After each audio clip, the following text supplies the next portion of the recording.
Welcome, ladies, gentlemen, and our NB folk here to the lower division of the South American DPC, where we continue the journey towards Division 1 and potentially the journey towards a major and maybe a young TI in the making down the line. Today, we're going to be having the side of Wolf Team taking on the very entertaining side of Gorillaz Pride. Always a fun matchup to watch. And this time around, we're going to be me and Kipspul, the Empress, the Queen of Dota 2, going to be giving us the lowdown, the knowledge, and of course, me, Snare.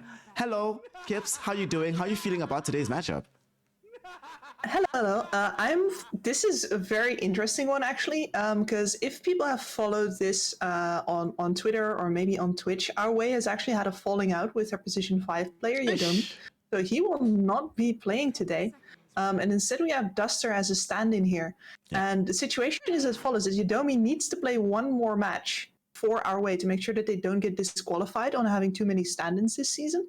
But it's not going to be this game. So that will certainly be continued in the future.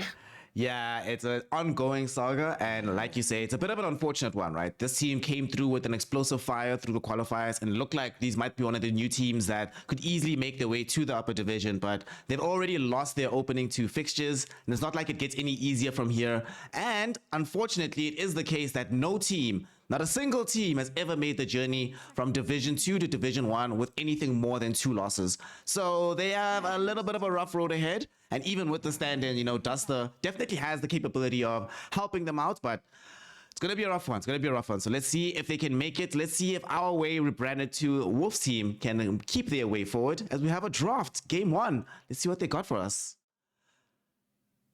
Well, one of the things they have got for us, which is I am always very excited about, is the Tavo Beastmaster.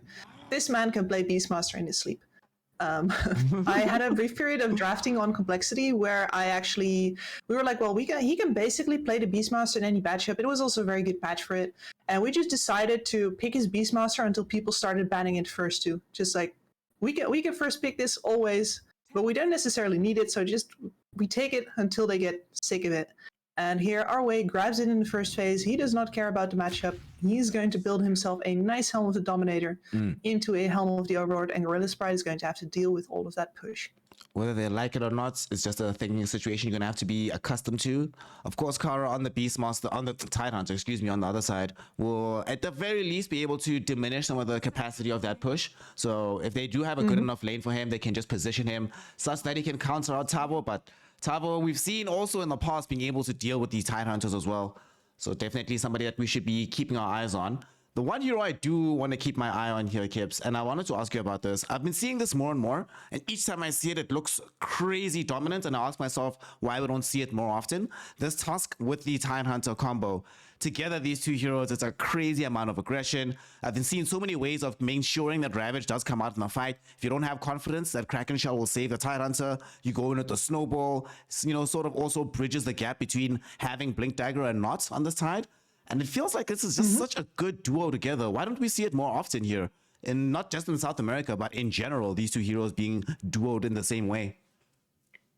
I think it mostly has to do with the fact that the Tusk on a position 4 is not that popular. You don't see as many 4s that go in nowadays. I think we've had this discussion before, actually, where we are having these Earth Spirits, these Tusks that usually sacrifice themselves on the go again. It's about a 50-50 if you're going to come out of the fight alive.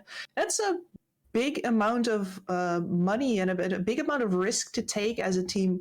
If you could also, pick yourself a Grimstroke or something like that, or a Snapfire who plays much more out of the way of the actual engagement. So I think it mostly has to do with that, but I agree with you. This is a very dominant lane, and we're going to see the demonstration here. Grimstroke for a possible double roar, and Alina as well for the possible double Laguna. This is some serious combo power. Yeah, normally of late we've been seeing a lot more that these Grimstrokes play with the Inkswells, but this game we're going a little bit more old school. Double Laguna, double Roar, double Brain Sap. Also something not to take. I mean, you also get double Fiend's Grip here. Jeez, all right. So Overload on the Soulbind combinations here for our way. And I suppose when you are playing with a stand-in, especially on the pos 5 position, you want to firstly give them a very strong hero. We already have the Bane being available, but also you want to make sure that they can slot into the rest of the team as easily as possible. And all of these heroes can have very good setups from the Bane. Nightmare sets everything else up, have a very good ways as well to clear out waves between the Grimstroke and the Lina, so they can extend this game as long as possible. And here for Gorillaz Pride, so we have a preempt of a possible Medusa pick, but we'll also have a somewhat okay lane matchup, some decent team fight control for later. Tidehunter combo with the Cataclysm on Invoker, eventually once you pick up the Aghanim Scepter. But, you know, this Invoker in the matchup, what do you think of this hero pick, and how do you think it's going to slot in for Gorillaz Pride overall? They definitely have the team fight advantage with his Invoker pickup, but his lane is going to be mediocre. Lina, especially if she knows that the side lanes are locked in, so no roaming is coming her way, she can really push that Invoker under tower and punish him for the fact that he simply cannot clear the waves like she does. That said, there is a Tusk over on Gorillaz Pride right there. I imagine that this Invoker with his sustain is going to live through all of the harass, and this Lina is going to play a little bit more backwards, just going to outfarm the Invoker, which is something that Invoker, of course, can do absolutely nothing about. Yeah, sadly, we play Invoker against Lina. Lina just takes everything. You know, just You see life. that sniper ban? Yep. No sniper today. No sniper today. Lost out in here for Gorillaz Pride. They did play with a sniper, and they're like, yeah, you know, despite the fact that, I mean, they're looking at their draft on our way, and they're like, look, we have some very strong heroes for team fighting, but we don't really have much reach. No way for us to get to the backline of the fight. So let's not give them the one hero that utilizes the fact that he stays as far back as possible as a selling point.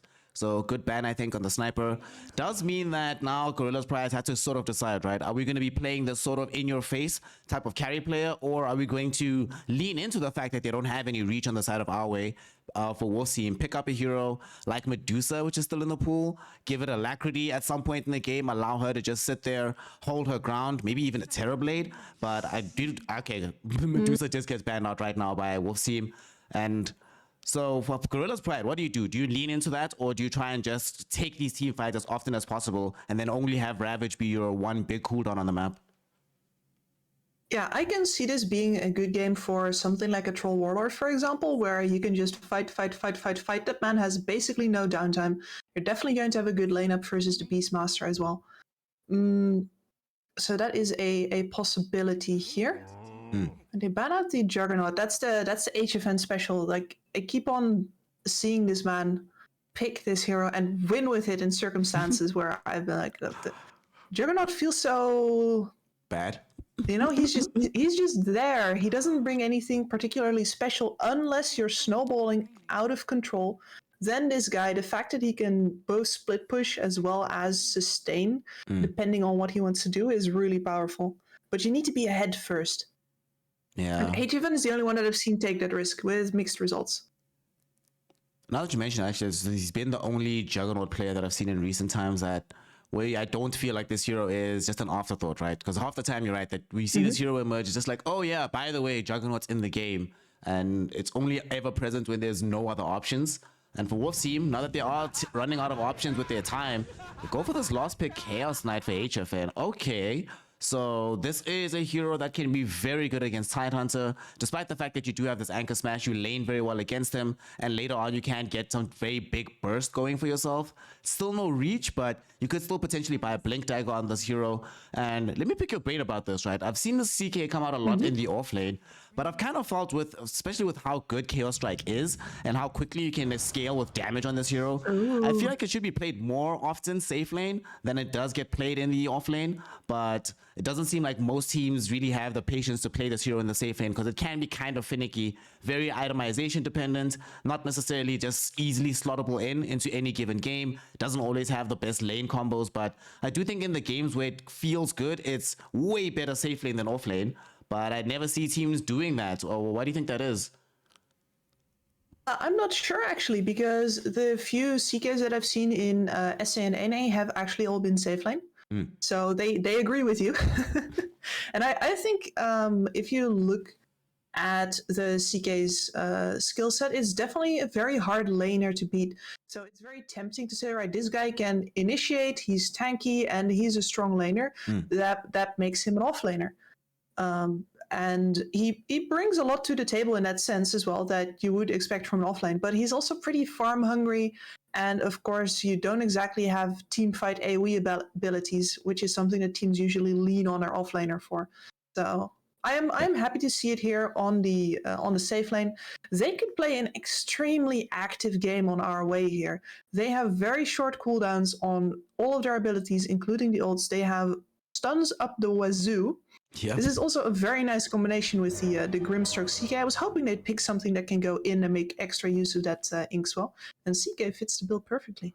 Absolutely does. But on the other side for Gorillaz Pride, as they rounded up their draft, they went for this Klinks last pick here. So Klink's not a hero that we see all that often. Like, there was a brief period in the sun around and during TI where he was played very often, but since then things have waned down quite a lot.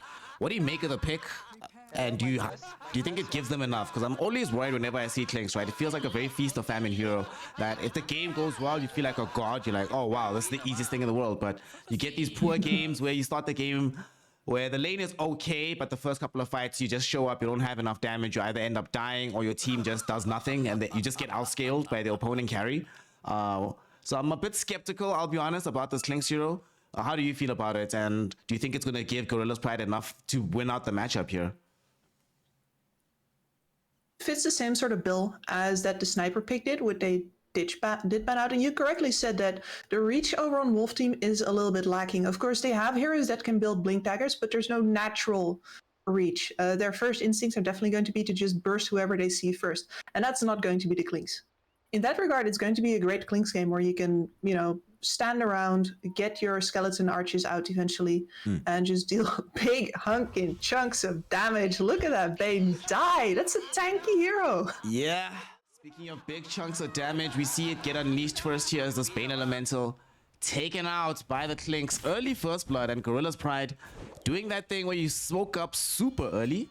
Make sure that you don't get overran by the opponent. They even pick up some bonus gold by taking out this boar. That's nice. Free money, always Very good to nice. start the game with, on top of getting the first blood. So Gorillaz Pride definitely feeling happy for themselves here. Yeah, and I'm waiting for them to sentry up the camp here. And I guess they want to get as much value out of it as possible. Because, of course, I said before, this Lina is going to be pushing out the wave, clearing out the side camp. You're going to want to block that. G-Pride has not left any sentries yet, and now they actually get booted out. Nice.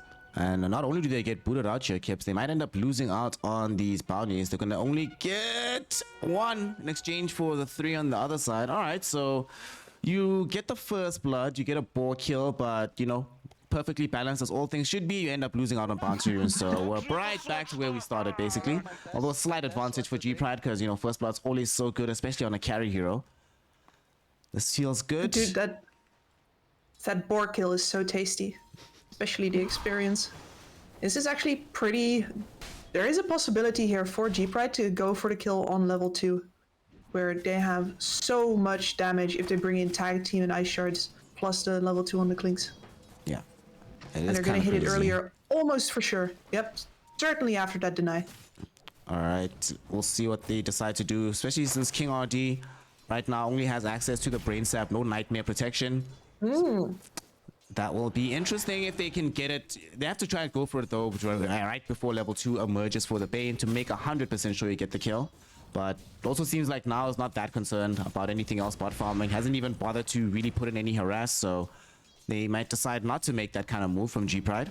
Overall though, how are you feeling this lane should go in both directions, especially considering how important the Tabo Beastmaster is to the success of Wolf Team in this game? G-Pride can't get a couple of kills going early on, then this Bane Beastmaster is actually going to make this Tusk's life an absolute problem. He can't come close without the Bane completely out-trading him. And level 2 achieved first for the side of Wolf Team, so Nightmare is going to be up, and nothing to do here for G-Pride, unfortunate.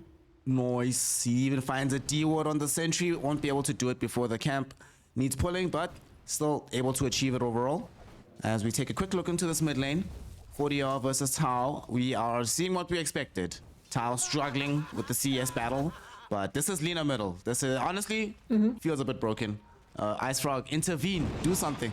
do something. In the past, whenever we've seen heroes get this good of a record, normally you see it followed by immediate bans and nerfs top lane. Might see the first kill happen, but Beastmaster manages to TP back into the tier 1 tower. So the aggression did finally come, but because they were a little bit late with it, Tavo got tanky enough that he is able to survive. And I believe that the Nightmare didn't even come out. They don't even need it to save Tavo's life here in the top lane. Nice. Yeah, and I was just going to say that not only is this Tao Invoker going to have some trouble in his matchup if he doesn't keep the pressure up, but there's also his Invoker has some detractors, I've been told. So I'm curious to see for myself if what I've been told is true and that this man sometimes struggles to get the right impact on his hero. He's out here to prove the haters wrong, Kips. He's gonna pick this hero until he gets respect on his name, until everybody knows that Tao Invoker is here to really make a splash on the game. Speaking of splashes, Kara on the Tidehunter down bottom, having the kind of lane that we anticipate being had with the team, the CK and the Tidehunter here. Trading on farm, CK getting slightly ahead because of how good he is. And one of the few melee heroes it feels like that can actually trade with the Tide in lane. And he's doing this even before he had levels into Chaos Strike. Now that he does have it, Kara, no matter how many points of Anchor Smash you have, my friend, you're not going to stop this Chaos Knight from farming. No, you're absolutely not. At the very least, you're going to have to sustain in this lane. He's not going to trade as well into you as we watch top. Get the kill on Tavo finally here for the side of G-Pride. That is kind of a big deal, and they might go for more. Looking for King RD as well. Now, doesn't have all the mana in the world. A couple of extra shots on the Searing Arrows. One hit. Got him. Right behind the tower, he does pick up the kill. And at the same time, whilst that was happening, though, we do end up losing the Tidehunter down bottom. He gets chased away by Duster and HFN. The Tusk ended up falling as well. And Wolf Team making a huge impact down in this bottom lane for the Chaos Knight. Involved in 2 kills. They lose Tavo top, but the trade to get HFN even stronger, probably worth it at the end of the day here. Yep, very probable. If you have a snowballing CK in this game, you can bowl behind him. There's not that much damage on G-Pride unless you hit literally every single spell from the sharpshooter to a full invoker combo. So having him snowball this game is going to be excellent. And at the very least, though, for G-Pride, now I said they needed to get kills in this lane. It's happening. This Tusk is getting his impact out of this lane. So both carries right now getting what they want. Wonder what the build is going to be from now after he gets more items, but might end up dying here. Doesn't have Skelly Walk, but he just hit level 5. Uses the pocket spell, gets himself out of trouble, as at the same time HFN also took a brunt of damage down bottom, but he's okay. So a little bit of pressure onto both core heroes, neither of them really falling. Both of them will have the requisite spells and healing to get back up. But look at this as well. HFN is level 4, but because of these kills they've been getting top now, is really out leveling him. Gonna hit 6 quite early. So the acceleration of the Klinx's farm can dip into the jungle a lot sooner. And I feel like this Dark Pack spell is also a little bit of an underrated farming tool. People are sleeping on how quickly Klinx can get going with it, especially if he does get it a lot sooner than the opponent carry. Absolutely. Klinx's farming speed, especially because of the Death Pact, really scales with levels, but we're also talking Burning Barrage here, right? Yeah. He's got the Falcon Blade at the ready, so his mana regen is not going to be a problem either. He is, if rotations come top now, he is already ready to move into the jungle, which is kind of wild since it's only 5-minute 50. This man's having an excellent time. Speaking of rotations, the first one's going to come onto this Lina middle. Genek shows up with this Tusk, utilizing the levels attained in the top lane. Unfortunately for them, they get outplayed completely by the side of Wolf's team. But he's not done just yet. Genek really wants to go for this chase. Bushwhack, though, doesn't manage to connect onto 40R. Beautiful plays with the Nightmare there from King RD, as well as the LSA to save lives. And at the same time, they managed to pick up a kill down bottom onto the Tidehunter. Literally could not be a more perfect sequence of events. Get a kill bottom, avoid a kill middle. 40R doesn't even get muscled out of this lane from that rotation. Nope. Excellently done by Wolf Team here. As soon as they see the gank squad come into mid, they go full steam ahead onto this Tidehunter on the bottom lane. He's still stuck on. Doesn't have boots, just the gauntlets, the ring of health. Trying to stick in his lane. Whatever, you're gonna hit me anyway. He's like, just slap me. Do your worst. See if I can. Yeah. Gosh. Born to suffer. This feels so sad. Just want to give Kara a hug. Maybe a little bit of GPM. Not even bothering with. You know how rough life is when the first item you buy for the boots isn't even the boots themselves, but you buy the chainmail first, and they're going back in on Yeah. an Inkswell. Won't be able to land this time around though. Very nicely done by Disma with the bushwhack to keep them away, but also see the first rotation from 40R potentially top. I know it goes back middle. Boring. Got level 7 mates. Oh, but doesn't have Laguna, so can understand why. No, but he's slapping this invoker silly. That's one of the things that we haven't really talked about, but if you look at the CS difference there, that's pretty brutal. And he is going to be looking to just extend that lead as long as he doesn't get bothered. The side lanes can sort themselves out. I mean, at this point, they don't really need his help at the moment, right? Tavo's doing fine up on top. You are well on track towards getting your phase boots. Helm of the Overlord won't be too far away the way this game is going now. Bottom lane is going amazingly well, so, you know, if it ain't broke, don't fix it. Just keep doing what you're doing. And for Wolf Team right now, what they're doing is working. But at the same time, for Gorillaz Pride, it's only really one lane where they feel terrible. But at the same, here we go. Nightmare, Primal Roar won't come out though. Too close to the tower, so... Good discipline from Wolf's team. They draw on the rotation from Tao. Comes in with a double damage rune, hoping to make something happen here. Won't be able to find anything as of yet though, because they wisely retreat on the top lane. And Wolf's team, very good usage of this vision. And 40R's like, thanks mate, free damage on the tower now. Awesome. This is what happens when you rotate out in front of Alina. Very unfortunate. And she sidesteps the damage. More clicks onto your tower. Nothing Dismar can do about it. That was very painful for the Invoker. He had an Urnet already as well. He thought he was going to pick up his snowball here. But unfortunately for him, his Tusk just misses the Ice Shards. And that makes the entire rotation not just wasted, but actually damaging. Yep. It's a lot of gold that ends up getting taken away. And you always hate to see it when an Invoker makes their first big move, trying to get these urn charges, and it fails. It's a lot of time wasted. You know, you didn't go for this immediate Midas build, which I really think he should go for. I've seen a lot of Invokers, of course, recently, and one common thing I've seen is that all the ones that go straight Spirit Vessel lose, all the ones that stop for Midas first win or have a better odd of winning.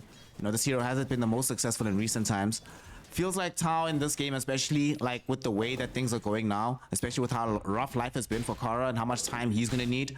I think they would hate to be in that position where he's running around trying to force kills and they're finding nothing. And they now have two heroes not finding economy. So would love to see him getting a Midas just to be able to at least buttress that aspect of their game. On one hand, it's true. On the other hand, I think it's a bit of an attribution fault as we watch 40R bounce away from his gank. Because one of the things that happens, the Invokers that get a Midas are in a game where there's enough mid-game damage and they only really have to provide that teamfight control. Invokers that go a Spirit Vessel do so because there's a lack of damage on their team, and therefore there is already a problem that needs solving. And that is true. That is true, as we could see Tavo dying top. And you did mention in this game just the real and really extreme lack of damage on the side of G-Pride. As bottom, Kara getting gone on again. HFN with Duster. The stand-in for the day, really showing his value here on this side of the map. This bottom lane has been a disaster for G-Pride.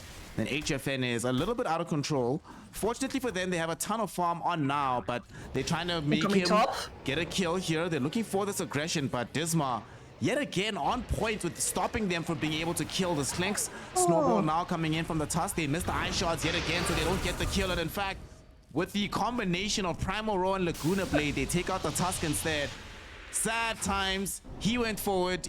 You were talking about why we don't see heroes like this who have to commit their lives whenever they're trying to go for a kill. And that's kind of the situation we had on our hands here. A very good demonstration of why it's not the case anymore. Second missed Ice Shards. Very unfortunate. Sad times. King RD's still alive. How is he doing it? And now they got the grip. There's no cancel anymore. Oh no. Tip him. Oh no. Come on. Where's the tips? Where's the tips? Team? Team? He deserves them. That was beautiful. Imagine being Invoker in that situation where you thought for sure that you're about to pick up some additional urn charges, but instead you just get straight up outplayed by King RD, Nightmare dodging your spells, brain sapping you to stay alive, and then he grips you just from some additional salt. That is...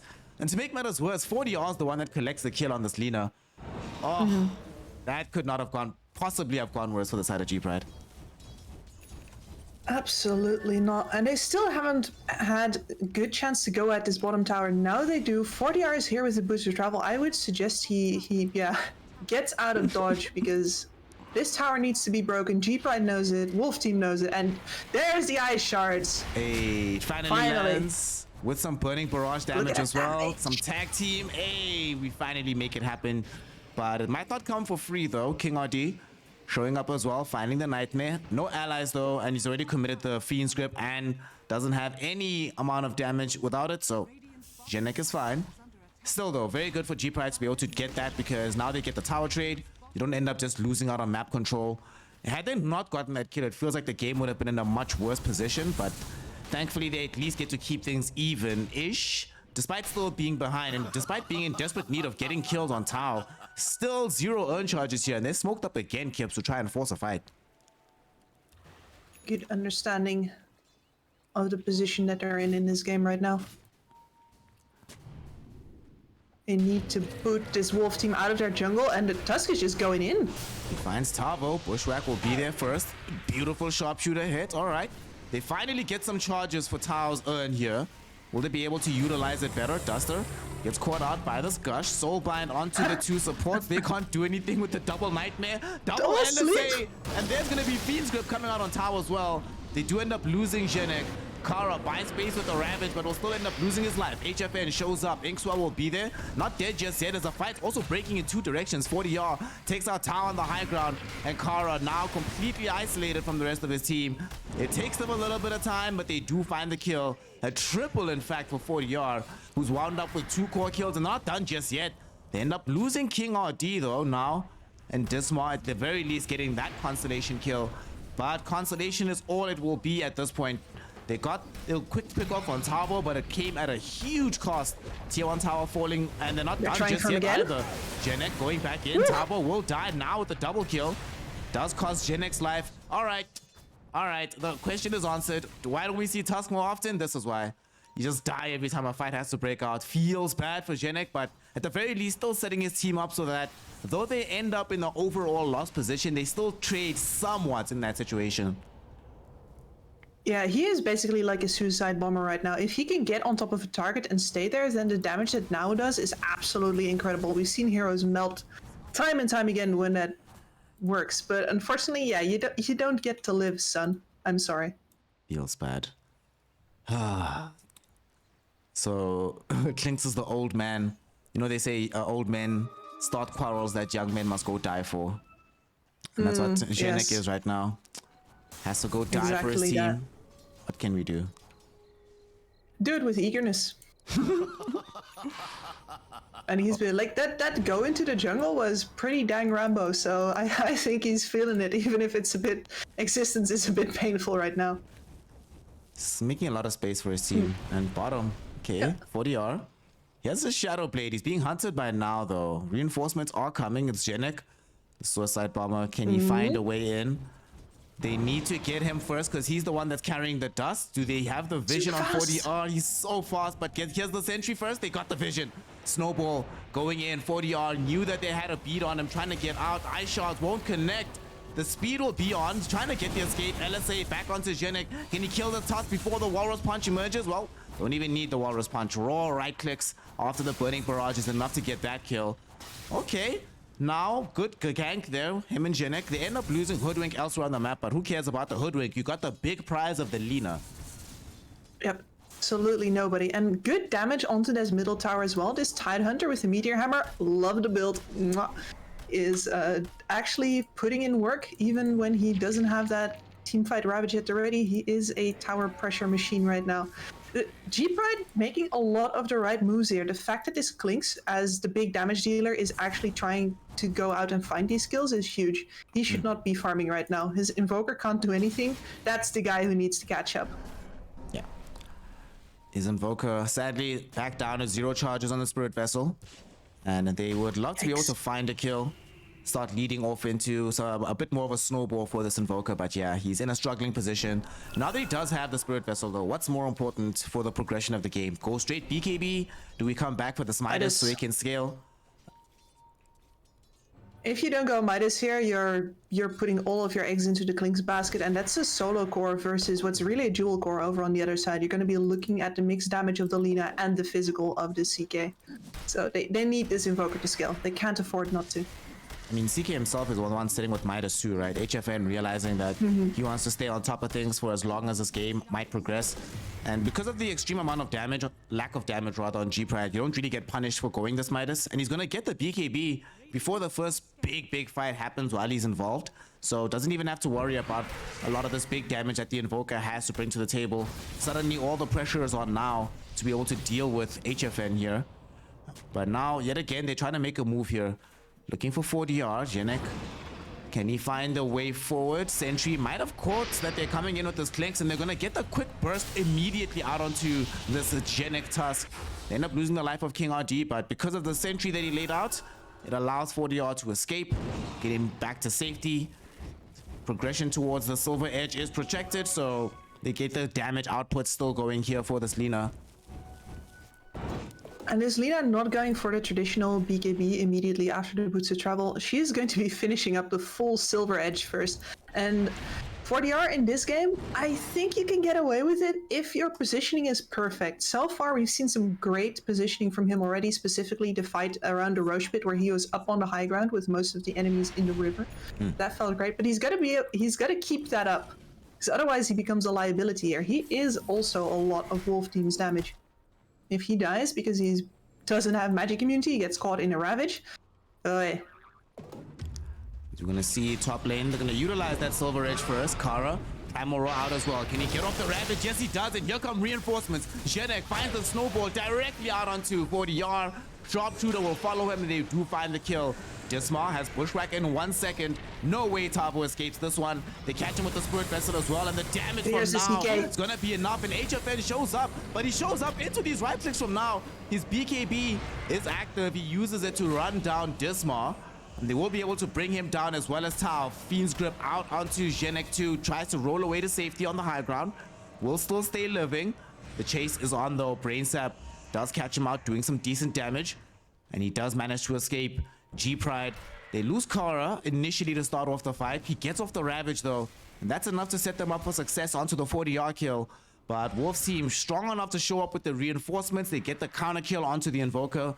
3 for 2 at the end there, Kips.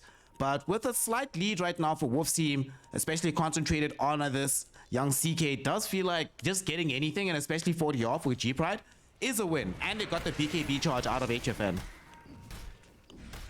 It is.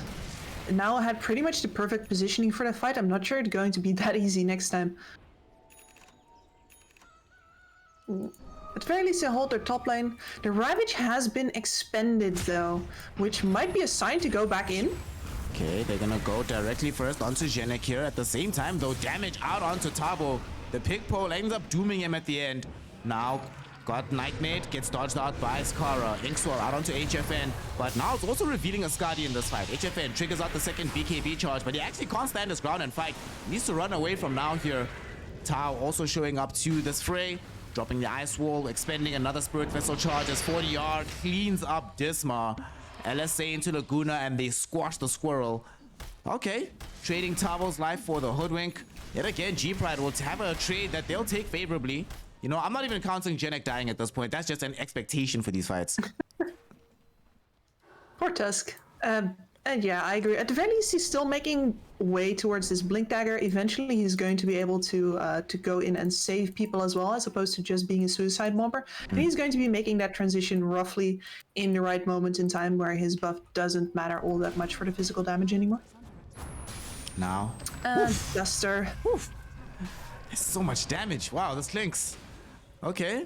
This could actually set them up for a Roshan attempt here. They have access to all this damage from the Clinks. They're clearing out the vision around the pit. They're going in with the Alacrity as well onto him. And they do have Ravage back online, so they have the ability to fight around this area as well. And Wolf Team, 4v5, I don't think they can come and take this. This is going to be a free Aegis taken right now by G-Pride. It is. They are in no way in position between all of the minus armor from this Tidehunter and of course the Alacrity over on the Clinks.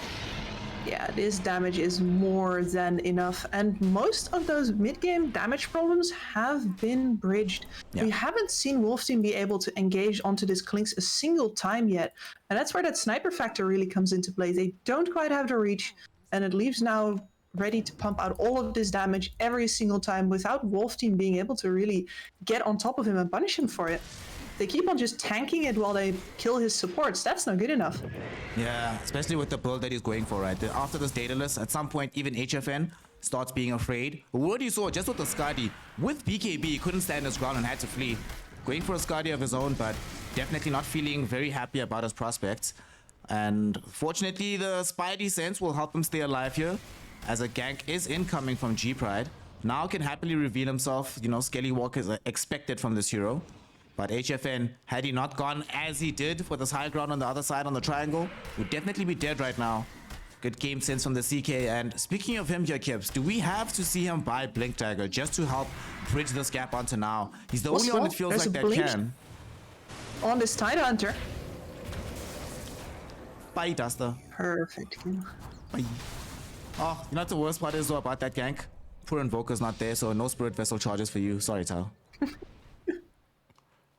He still has to. He still has to. It's okay.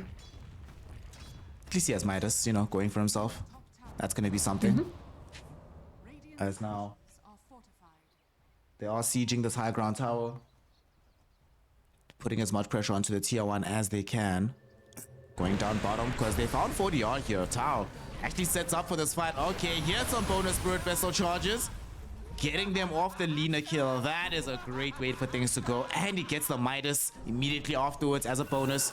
Kara finds the kill. They don't have to commit anything for that one. It's just a straight up pick off that they find themselves on this Lina. And 40R really feels like he just has this major target on his back. HFN survival seems like it's come at the cost of this constant deaths on 40R. And you mentioned that they are running this dual core lineup, and yeah, they have the backup on HFN, but a lot of damage is lost if 40R is not in the game. And now they're getting chased off of their own triangle. By now, he has no chill. One more hit would do it. I mean... Kieran is running for his life. He's like, get me out of here, run, run. Thought Halloween was over. No, there's a Klinks chasing you everywhere. King Art, so sad. You know how you know that Banes are sad nowadays? Whenever you see them queuing up this Ghost Scepter super early, where they're like, yeah, I'm not enjoying this game anymore. Just get me out of these right clicks, yo. Don't let me deal with this. And we almost had a pick off there. They almost found Tavo in the top lane, who I must say has had a sort of somewhat difficult time. And we also see that he's not going for the build that we anticipated he was going to go for. Has the Vlads up, but went for the Solar Crest instead thereafter into BKB instead of trying to finish off the full Helm with the Overlord. Do you think that he's feeling that there's just way too much wave clear from the Klinks to even bother with that item? Yeah, bit of column A, bit of column B. It's the Klinks can definitely take down his army, as well as that he has two amazing physical damage dealers. If he meets up with either of these two other cores, right, he just gets a kill with that Solar Crest and the damage boost that's going to give them. So he's got a lot of good reasons to pick it up. BKB, of course, a necessity for him, a necessity for everybody really for the side of Wolf Team. 40R finally getting his BKB. This leader has really been suffering without this item, but now having it active, we suddenly have the opportunity for some TPs out. Of course, if Zhenek the Bomber is available, who now finally gets a Blink Dagger as well. So some items emerging here for the Tusk. He's been sacrificing himself for his team this entire time. The team finally decides to give something back. And they get the tier 2 tower in the top lane with this Aegis, so if they can take control of Radiant Jungle, they could look for this outpost. But Wolf Team very wisely making sure to get one of their own. So this feels good. You may end up trading towers on the map despite not having the Aegis. I think you'll take this if you are the side of Wolf Team. Yep, and with double BKBs, they don't have to be as afraid of this Tidehunter anymore. They wanted to go straight for him, but they already ran into Now. Okay, now gets Nightmare up. Inkswell won't connect onto him as they also have 40R inside of a Tornado EMP. There's the Blink Ravage coming in from Kara, but there's no follow-up damage as they're first focusing onto 40R. They found that kill. Burning Barrage eviscerates the two supports here. HFN at the very least will get some revenge out onto this Zhenek Tusk, but now finding that he's feeling very, very lonely here. Dismar, Bushwhack back onto HFN and Tavo. They have the Aegis now expire from the side of G-Pride. The HFN gets the pullback onto Kara. Beautiful blowing up of this Tidehunter here, but needs to be careful himself. Does still have BKB at the ready. Damage onto Tavo as he gets bushwhacked to a tree. Now able to clean him up. Suddenly, the chase is going to be on. Duster found out with the Sunstrike. One more right click from now. It's going to bring down this Duster Scrimstroke, which is a dieback. Only survivor of this fight is going to be HFN here for the side of Wolf Team. And he didn't have to pop BKB that entire engagement, but at the same time, everybody else dying. You know, you trade your BKB charge if you could bring everybody else back from the dead, and G-Pride take yet another good fight for themselves. That was an absolute disaster. If they just have detection at the start of that fight, they can finish off now where he stands. You just pop both of the BKBs, Ravage does nothing to you, you Fiend's Grip now and then stun him afterwards with Alina. Like, it's... But they don't have the detection, they just have to wait until he shows himself, and in the meantime, Alina walks on into a target that she can hit and gets promptly blown up for her troubles. This was one of the worst possible ways they could have taken that fight. Yeah. And 40R didn't use BKB that entire engagement. Was very reluctant. He didn't want to, right? Like, he's like, well, Ravage is down. They've already snowballed onto me. You know, what's the worst that could happen thereafter? If I was him, I'd be pretty frustrated, actually. You can see by the way that he played that fight that even when most of his team was dead, he's like, I can handle most of these guys. I wish I had people to hold them still for me so I could hit them. Daedalus now up. Those are dead.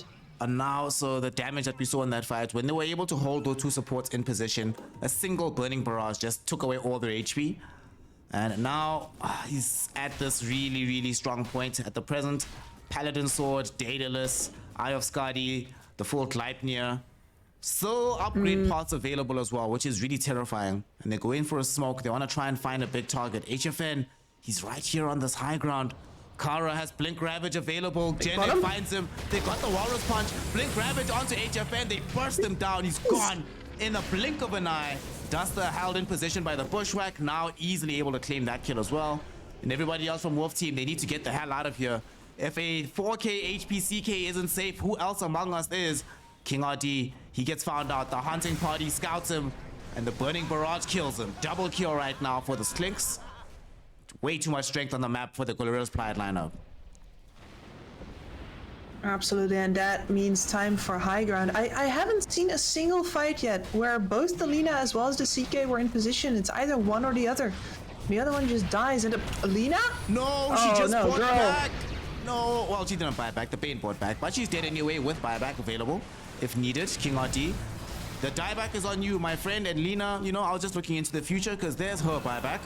Still not into a safe position though, because HFN in the grave for another 25 seconds.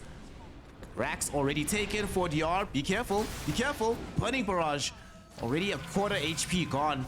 And she can't engage onto this. Like, she does still have a lot of damage, but without BKB, there's no way to get forward safely. And G-Pride, no need to even take the risk. They got the Rax for free, so just back off, wait for the next Roche, and then go again when you're ready. 40R actually knows that he can step forward there because the Tusk is dead. No more Suicide Bomber to jump out of the trees at him. But it was risky, but he needs to step forward there, otherwise they lose a second set of racks. Yeah. Game is hot. It just got harder here. Aghanim Scepter got picked up by Tau, so we have the Cataclysm available for ourselves after the combination of Ravage. We've already seen him be quite on point with the usages of Sunstrike in this game, so I only imagine that this gets better. And another crazy spell that's up here is the Hunter's Boomerang. Ags up on Dismar as well. That is a lot of damage. I think it's safe to say that G-Pride's days of damage loss are definitely over. They are fine. And this smoke, I think this is one of the first, you can correct me if I'm wrong here, but this is one of the first 5-man smokes that we saw from Wolf Team this game. Am I correct? You are correct, yes. They've only gone for 2 hero smokes, either with Tabo, King RD, or 40R and King RD, but they've never actually gone as a full unit before. Often it's like one person on one side of the map and then 2 heroes join them. But this might be the first time in the last like 10 minutes that we've even seen HFN and 40R within like a screen of each other. They've been very hesitant to be on the same side of the map. Sadly, this might be coming a little bit too little too late, because now they're going to struggle not just with damage problems from the side of G-Pride, but damage output themselves. These heroes from G-Pride are getting fairly tanky here, Clips. Not easy to really bring them down. Now is after this going for Satanic. We already had the full BKB Ags from Tau. Also a like decent amount of tankability. Kara picked up a Lotus Orb, so a lot more difficult to deal with. So who do they even target? Who does HFN jump on? Especially since they lack Blink Daggers on all of their heroes right now, Wolf Team. Honestly, I think that if you go straight for the Clinks, if you manage to catch him before his BKB, then you have a chance to survive afterwards because a lot of their damage still comes from him. You're gonna lose some heroes for it, but I think he is actually still the best target if you can get him. And as we've seen in this game so far, that has not been a possibility for Wolf Team. He is 16-0-7 on the Now Clinks. Perfect game. About to get himself level 25. There we go. Finishing the Ancient stack, getting that bonus death pack damage. So it's going to hurt. It is definitely going to hurt coming across him in the middle of the fight. And right now, Wolf Team, they need to do something about this Roshan attempt. G-Pride know that they are positioned on the high ground. They've just popped the scan in that direction. So they have to be aware that a potential fight could break out. But Now can take this so quickly if he wants to, that it becomes difficult to imagine that G-Pride won't try to force it and then potentially force a fight, unless they want to go for a smoke gank themselves. I'll just love looking at this death pack tooltip. Max health increased by 880 and bonus damage increased by 132. Just, you know, like it's nothing, just a small little icon on your heads up display. Ooh, 40R's got him. All right, let's see. Did not enough damage. Genek, here we go. The salvation comes in from him. There's not going to be a jump in onto 40R. Instead, they will try to set up here for a very quick kill. Wow, he died fast. All right, but Genek's done his job. That is death number, what, number 9? Let's see if he can get a mark award this game. Does have buyback though if they want to try and utilize it to try and defend this Roche. But the big deal here, Kips, is that 40R committed the BKB to save his life there. So they won't have it available for the Roshan attempt. Until it's back online, they have to stay away from the pit now. Yep, the rest of his team was just not behind him, which makes me think that this was more of a farm rotation than anything. They were not making a move into the top half of the map. 40R just found the Glinks there. And what could have been a moment to maybe turn the first time they get their hands on this wiggly little skeleton man, he slips right out of their fingers. Yep. It's starting to really become a problem, their lack of reach right now. Well, not like it hasn't been a problem, but it's becoming so much more apparent as time goes on that somebody finds a good setup, you know, because we've seen that before. A good LSA or like a good Nightmare / Fiend's Grip. Team, where y'all at? We're on the way. It's just going to take a while for us to get here. And at this point, you could have itemized into it, right? You could have had a Blink Dagger over on Tavo. You could have prioritized Blink even on the Bane, but they haven't. Yeah. And now once again, a smoke from G-Pride. We keep on seeing these 4 or 5 man smokes from G-Pride looking for these team fights with their big ults, with Genek ready to throw himself like a madman at the enemy. And they're gonna find him. Woo. Okay, Tavo, first casualty of this fight. 60 seconds, no buyback for this Beastmaster. They have to know that Roche is being taken now. So for Wolf Team, the ultimate catch-22. Do we try to fight into the Ravage? 40R does have BKB available again. And we know exactly where they all are. Will I find an LSA? Yes, I will. I get it onto 2. But neither of these heroes are attractive targets just yet. Fiend's Grip going out. But the salvation from Genek. Dive back onto this Bane Elemental. King RD is gone. And the Hunter's Boomerang flying forward. They found 40R. Do they have the vision on 40R? They do. Now drops the Cataclysm as well. It's going to be enough with the Bushwhack and Sharpshooter. 40R dies underneath the Ravage. Going to be a killing spree for Tau. HFN, no option but to just BKB TP out. He goes home, leaving the rest of his team to die. And for the rest of G-Pride to just clean up this Aegis and get Roshan number 2 plus an Aghanim shot for their troubles. G-Pride, I think, are on the cusp of getting themselves this victory in game 1 here, Kips. They are looking super difficult to deal with. They are, and now has just been playing this perfect Klinks game. Like, there's definitely been some gaps left over by Wolf Team, but I can't help but admire the fact that this guy had his mission, and he has fulfilled it to a T. Yeah. Team told him, don't die and kill everybody. And he's like, okay, I got you. Snare fine. Can do. HFN without BKB. This could be a dangerous place to be. Tavo does have BKB, but can do nothing against the Walrus Punch and right clicks. Turns around at the Primal Roll back onto Now, but Now is unbothered, has practically lost no HP. He's tankier than the Tidehunter at this point. The two of them are going to share the soul bind between them, but after it's finished, what else you got? Practically nothing. 40R still in the grave. And they're doing their best to try and halt this push. And I think Wolf Team have done enough that G-Pride can't actually end this game right now. And they haven't gone for the second lane of Rax. So things aren't as bad as it could be for Wolf Team. They're delaying, they're holding. 40R's coming back. Now stunned up again. They're just wasting as much time as they can. And I think it's enough. Now forced away. Okay. You know, game has been very good. They fought perfectly, but they still struggle to come up onto the high ground. When they get their opportunity, they get a little bit greedy, going for the jugular instead of taking another arm. And as a result, Wolf Team, although they've lost the fight, they're not completely out of this game just yet. They can definitely still take a stand. Like, we have only seen one attempt at a proper team fight with both the Lina and the CK so far. The Lina wasn't actually in a good position, and you could see 40R curving all the way around the Roche pit, trying to find an angle and failing to do so. But on the high ground, things are a lot easier.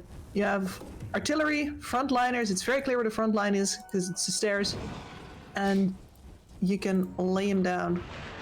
Now, they're not fighting inside their base right now, though. Yeah, this is not a safe place for them to be, as Niles just running headlong, looking for King RD.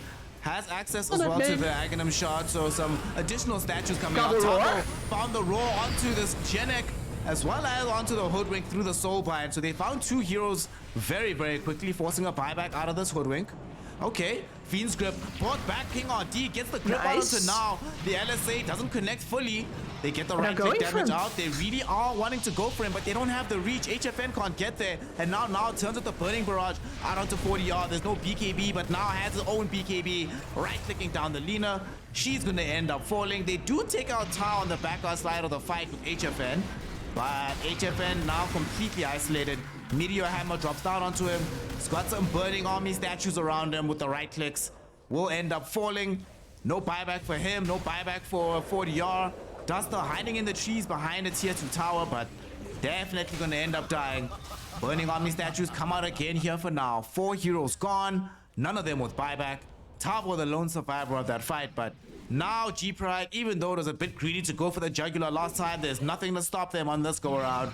As Wolf Team even throw in the towel. GG gonna be the call, and game 1 gonna be Gorilla Pride's.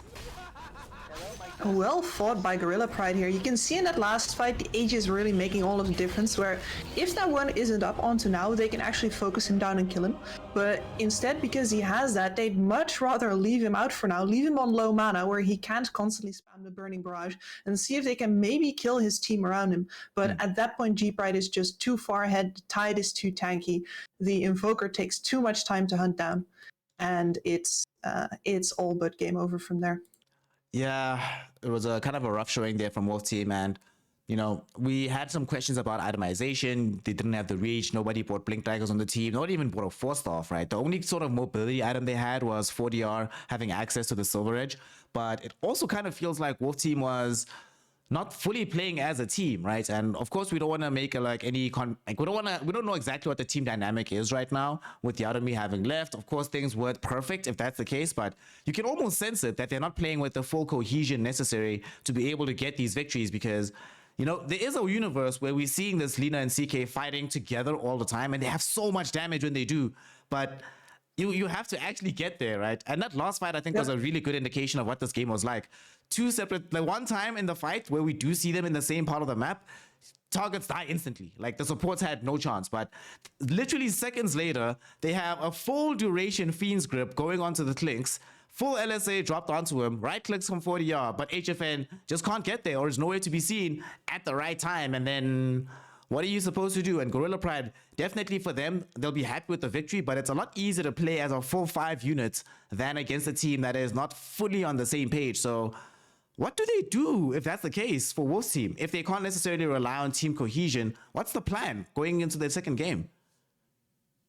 you can force team cohesion in a certain way. Like if you look at the heroes that they've picked right now, you don't actually have to play together in order to win this game, but your ganks need to be on point, your wave pushing needs to be on point, people need to die sometimes in order to make space for the rest, that sort of thing. And you can definitely snowball this game. They were sort of on track to doing that. It's just that they never got their hands on Now. They never got to stop off this big bad Clinks that was eventually going to tear them apart because of the lack of reach. Yeah. So what you do next game is you pick team fight, and then all you have to do is you play your hero. And if you play your hero correctly, you don't have to like your team anymore. It doesn't matter. You just play your hero correctly, and you walk towards the other guys because that's where you're supposed to be. Yeah. So that is the way to, with just a hero pick, get yourself out of a situation that you can't necessarily, you don't have the time to talk your way out of this right now. So you just pick team fight and you do what you do best. You play Dota. Yeah, I really feel like maybe Tavo as well, they could have picked him either maybe like a Tidehunter, or if he should have built Blink or something this game. That's one of the things that get more team fights, because it really also does come down to the situation where if you can't rely on the team cohesion, execution might be, it's always a variable thing. But if you just pick heroes that have good spells where you can press team fight button and team fight good, then you always feel much more positive about it. I mean, we started seeing at the end of the game there for G Pride that Kara could just press R, Tao could just press the Cataclysm, somebody dies. Awesome, that feels nice. We don't have to really think too much about this. So simplify the game, Wolf Team. Let's hope that's going to be the takeaway from them going into the second one. But for the side of G Pride, of course, they just are jubilant at grabbing that game one victory, especially with a literal perfect performance from Now. 21-0-10. Kips, both you and I really hate when people just praise carry players, but in this one, Now did a perfect job, didn't he? Actually, there's very little to complain about this performance from the Clinks, right? Absolutely nothing. Great performance in the lane. Great understanding, I want to say as well, from the poor Tusk player in this game, who made a lot of that snowballing from the Clinks possible and sacrificed his life for it time and time again to make sure that Now could use all of those resources to its most potential. And yeah, great job by both of them. Absolutely great job. Gorillaz Pride with an understanding of how to utilize their draft, an understanding of how to bring out the best in their players. They are now up one game here in the lower division of the South American DPC. And their record right now as it stands is 1-1. So they still have some very good hopes and a very good shot of getting into the upper division if they win this game. However, for Wolf Team, being 0-2, this is their last chance. If they lose this, there's practically no chance of getting into the upper division. Another season having to battle it out in the lower division might be tough for some of the names on the team given the expectations of the roster. But let's see if they can recover. Let's see if they can recruit. Let's see if they can get themselves the team fight they need in game number 2. For now, we take a small break. This is Snare and Kips bringing you the action between Wolf Team and Gorillaz Pride, and we'll be right back with game 2.